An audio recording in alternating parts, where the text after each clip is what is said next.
I hope you can see my screen. Thank you very much for the introduction. It's a pleasure to participate in this masterclass.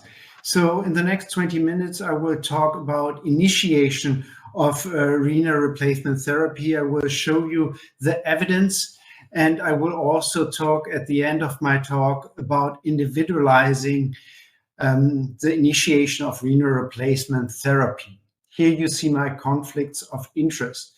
In this very nice study, the authors investigated the epidemiology of acute kidney injury in critically ill patients. The study included 97 ICUs, and the authors enrolled 1,800 patients. On the left side, you see that acute kidney injury is a common complication in critically ill patients.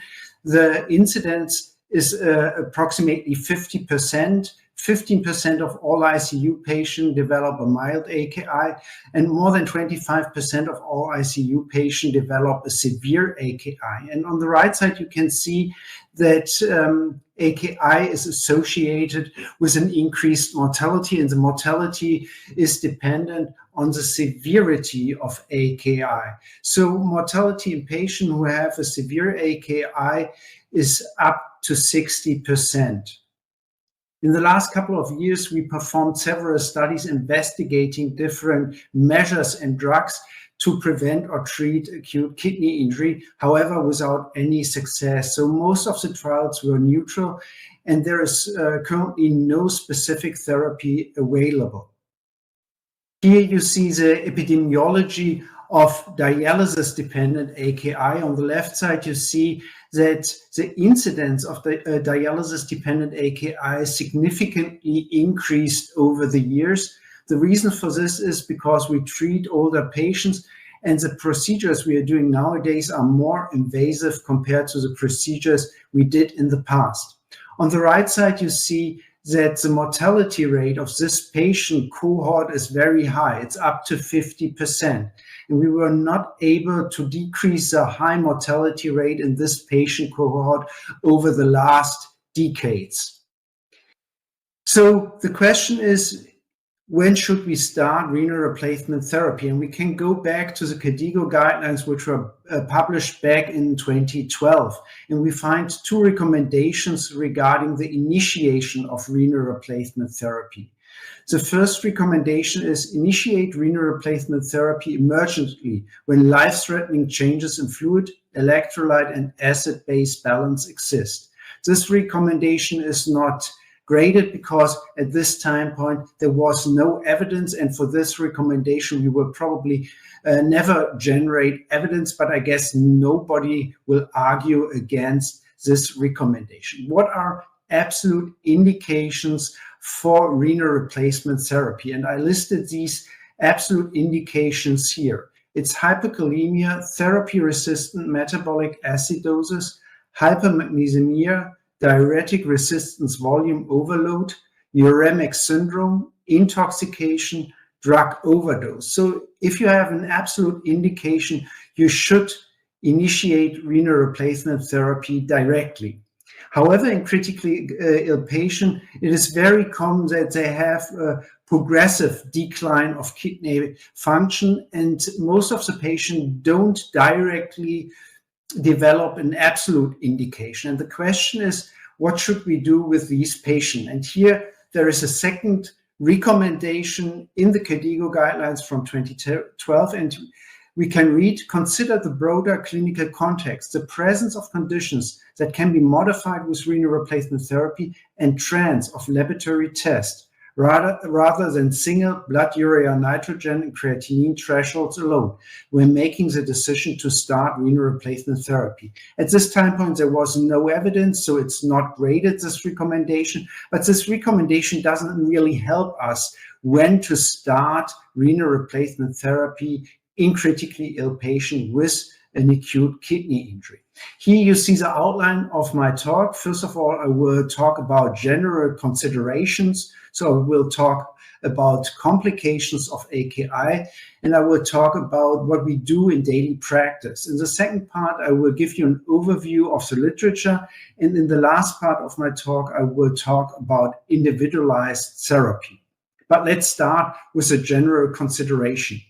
As you can see here in the figure, AKI is a systemic disease. So once the kidneys fail, also other organs are affected. For example, the brain, the heart, but also the liver and the lung. So it's a systemic disease.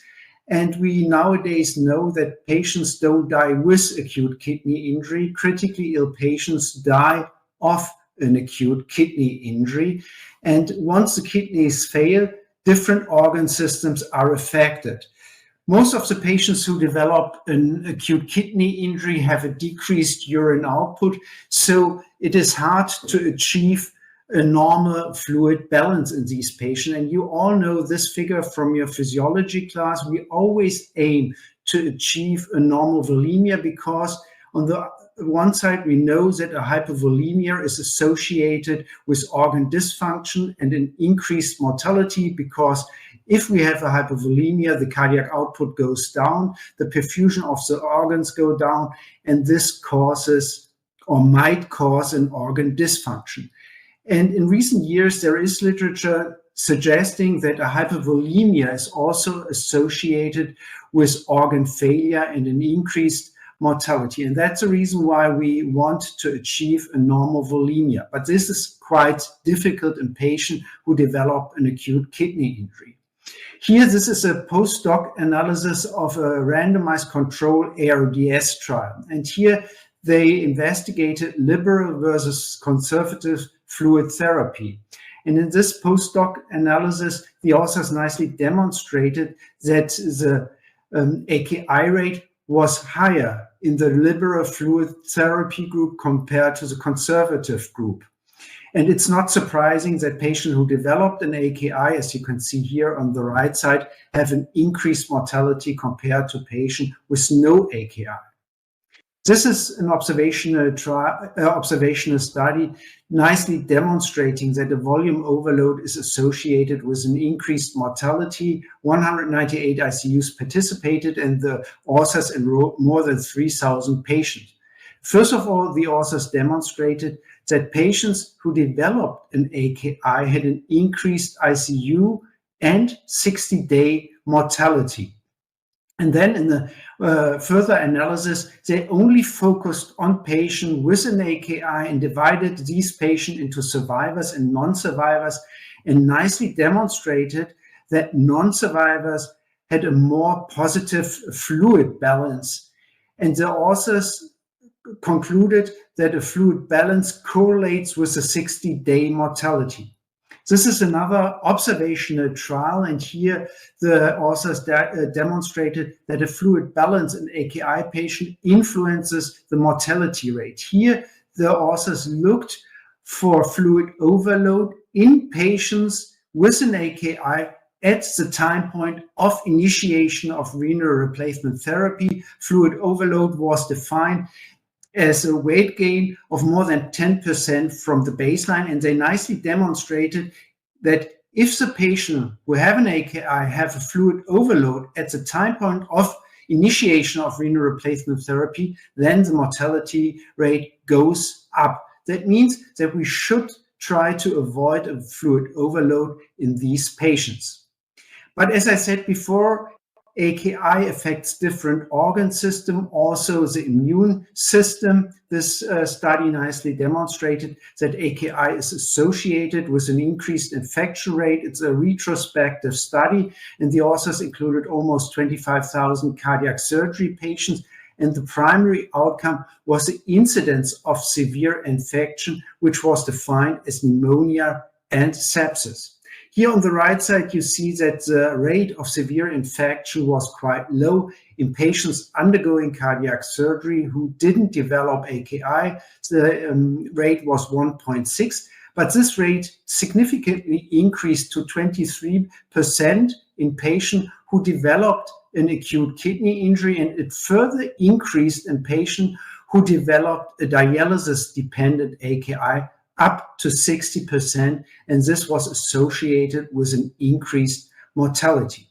So the question is, when do we start renal replacement therapy? And this observational study wanted to know whether we can use the serum creatinine to initiate renal replacement therapy. The study was performed in Canada. 120 patients were included.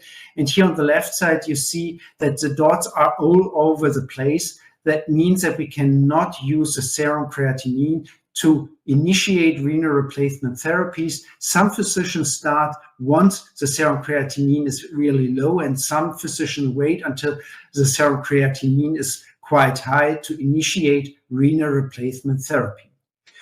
So the next question, are there methods that can predict the need of renal replacement therapy? And if we are talking about the initiation of renal replacement therapy, we always have to balance the advantage and disadvantage. And the advantage of initiating renal replacement therapy early is that we can avoid complications, for example, volume overload. We can eliminate toxin and we can ensure a normal acid-base balance. But the disadvantage of starting early with renal replacement therapy is that we might unnecessarily treat patients who spontaneously would recover from AKI without requiring renal replacement therapy.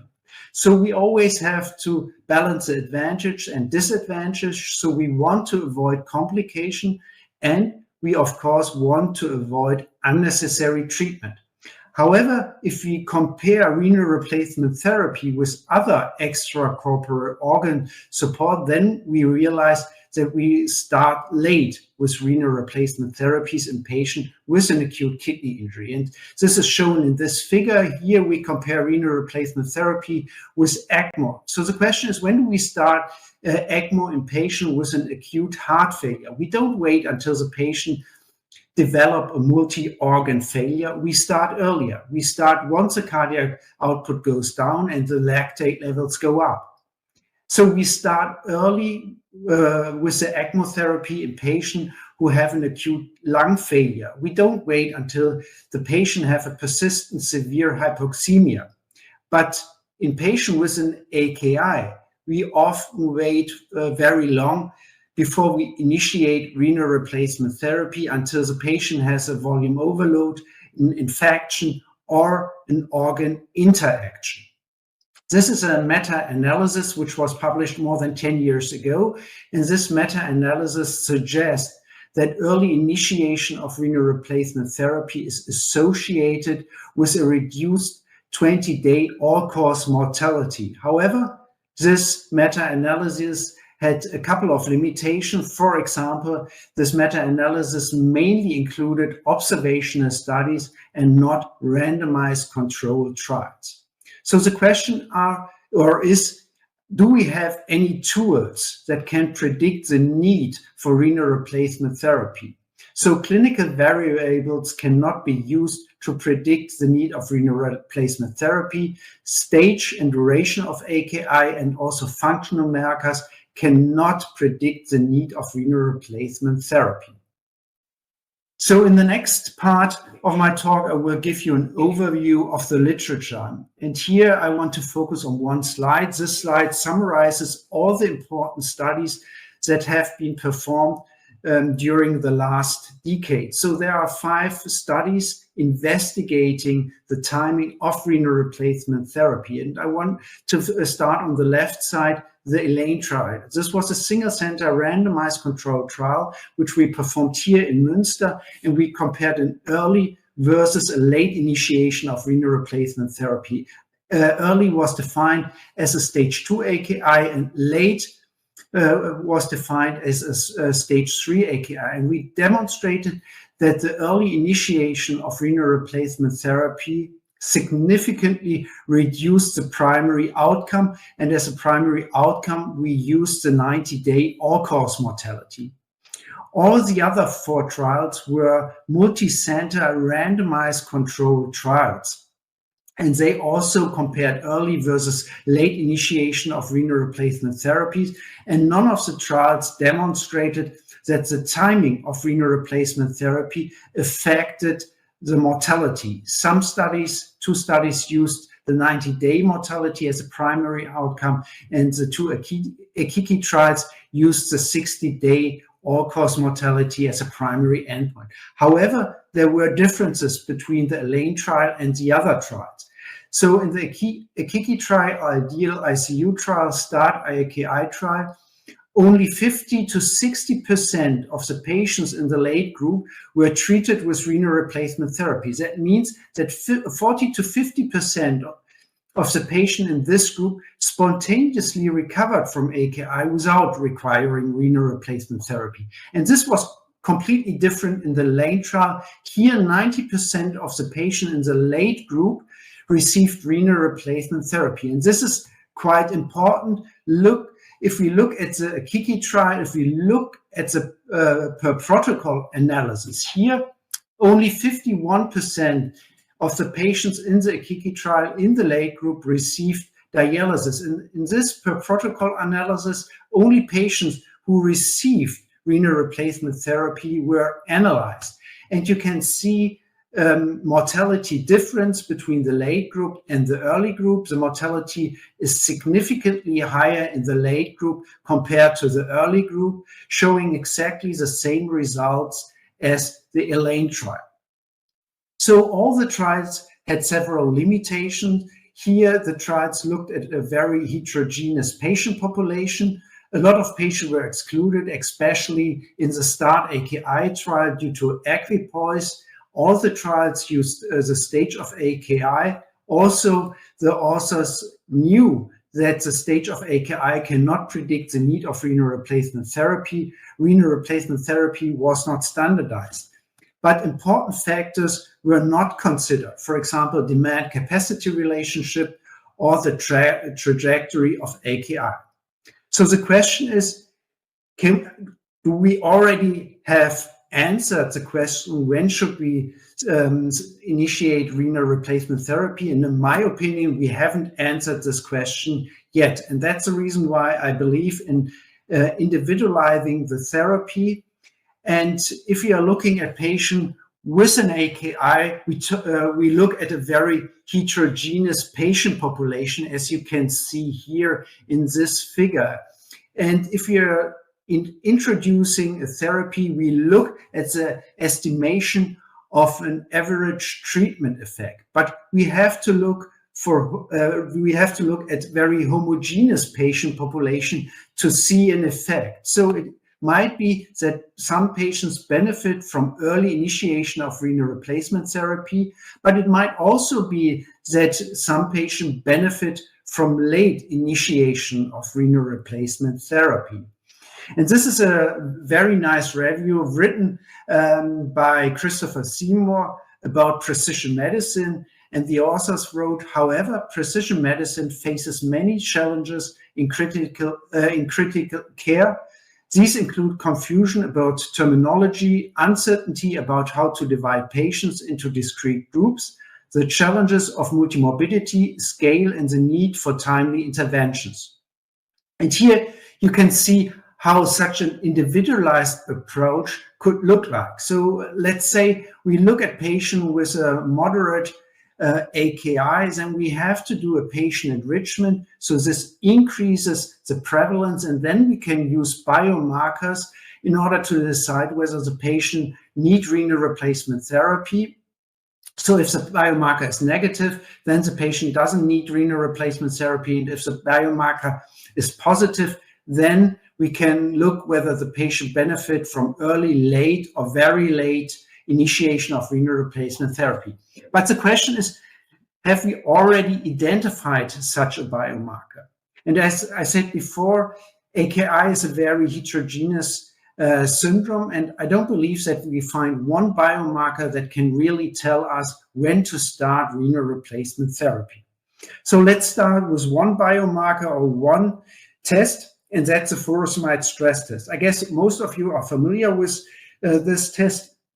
The study was published back in 2013 by Ming Sharla and colleagues, and they included 77 patients with mild or moderate AKI, and they challenged the patient with furosemide, and then they looked for the urine output over the next 2 hours, and the primary endpoint was the progression of disease severity. And they identified an ideal cutoff of 200 milliliters urine output within 2 hours. And this cutoff had a very good predictive value. Here, the area under the curve was 0.87. So this test has a very good predictive performance in predicting disease progression. And then there is another test, the CCL14 test. CCL14 is a new biomarker which was discovered in the context of the RUBY trial. In this study, the authors included critically ill patients with a moderate or severe AKI, and the primary outcome was a persistent severe AKI, defined as a persistent AKI stage 3, dialysis and death following AKI stage 3. The authors included 300 patients, and 1/3 of the patients had a persistent severe AKI. And here you can see that CCL14 had a very good predictive performance. The area under the curve was above 0.8 and was significantly better compared to the performance of other biomarkers. And here you see how CCL14 works. During AKI, tubular epithelial cells get damaged. They release CCL14. CCL14 attracts monocyte and T cells, so they get recruited into the interstitial compartment and get activated by CCL14. And these activated macrophages and T cells contribute to disease progression. And we wanted to know whether CCL14 can also predict disease progression in patients undergoing cardiac surgery. It was an observational study, and we demonstrated that CCL14 can predict the need of dialysis with a very good performance. The area under the curve was 0.915. And we also combined CCL14 with the furosemide stress test. This is an observational study, and we included 208 patients. The primary outcome was the development of an absolute indication for renal replacement therapy. Out of the 208 patients, 98 patients developed an absolute indication for renal replacement therapy, and 110 didn't develop an absolute indication for renal replacement therapy. In this group, only 4.5% of the patients received renal replacement therapy. But in the other group, who developed an absolute indication, 71% of the patients received renal replacement therapy, not 100% of the patient, because in 7 patients, care was changed to palliative care, and 11 patients died before renal replacement therapy was initiated. And if you combine both tests, the furosemide stress test and the CCL14, then you get a very good predictive performance in predicting the need of renal replacement therapy. The area under the curve is 0.855. And if you add CCL14 and the furosemide stress test to a clinical model, you can improve the predictive performance of this clinical model. You see here the area under the curve of the new model is 0.873. So in conclusion, we can say AKI is a systemic disease.